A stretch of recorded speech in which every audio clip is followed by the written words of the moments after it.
अब्दुल बासित सां निकाह कयो आहे। मां पंहिंजी रज़ामंदी सां निकाह कयो आहे।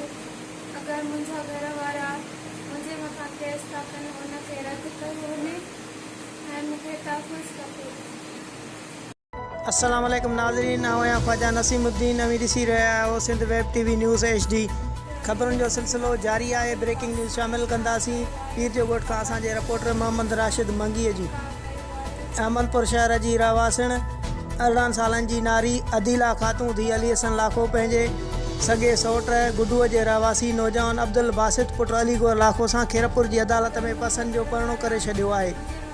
उन ॾस में अदालती परिणो कंदड़ नारी पंहिंजे वीडियो बयान जारी कंदे चयो आहे त मां 3 ॾींहं अॻु पंहिंजे घर अहमदपुर मां पंहिंजे ई रज़ा ख़ुशीअ सां 3 कपिड़नि में निकिरी पंहिंजे ई सॻे सौट अब्दुल बासित लाखो सां खीरपुर जी अदालत में पसंदि जो परिणो कयो आहे।